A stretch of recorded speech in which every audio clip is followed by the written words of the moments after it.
So let's jump all over this week's stories. And of course, as you know, darlings, I absolutely have to start with something uplifting about the Sussexes. Thank God they are out of this mycelium. I love that. Mycelium is the fibers in mushrooms. It's the way that plants connect and speak to each other all over the world. Basically, they just, they connect because they are plants. But this network is like mycelium. It's global, it's international, and everybody seems to be drinking or oscillating around this trough. Oh, release. And again, Denise. Oh. Now, let's have some good news about the Sussexes. Prince Harry has always been campaigning on social media, and he's always been concerned about how children access the internet, the information that they share, and him and his wife have done sterling work on this particular issue.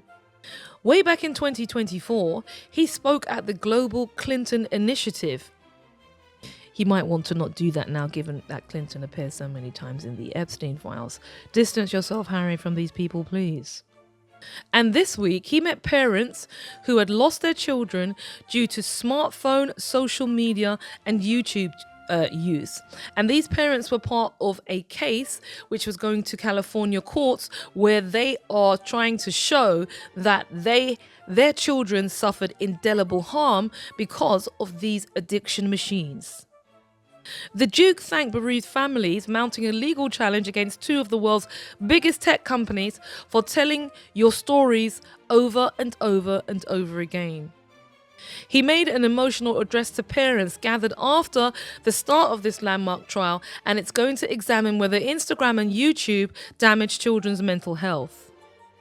The families allege that online platforms are addictive.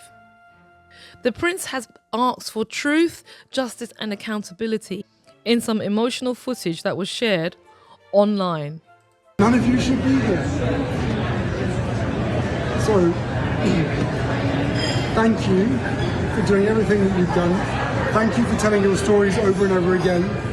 Truth, justice, and accountability. Those are the three things that will come from this.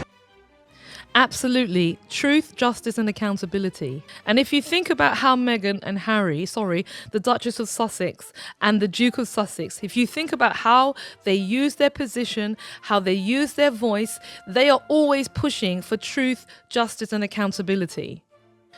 Prince Harry went on to say that he'd been in similar situations himself, even though it was vastly different, but they had shared similar emotions in terms of having their lives upended by social media. And when he said, when you're sitting in the court and you have the feeling of this overwhelming emotion because you can't believe that the people on the other side are saying what they're saying, that by their very nature or defending what they're defending, the lies that they are stating is devaluing life, is devaluing our children's lives. It brings stuff up to you. It's totally normal, he said. None of you should be here. That's what the clip said. If you weren't, it wasn't very clear. It said, none of you should be here. And thank you for doing everything you've done. Thank you for telling your stories over and over again. Truth, justice, and accountability. Those are the three things that will come from this.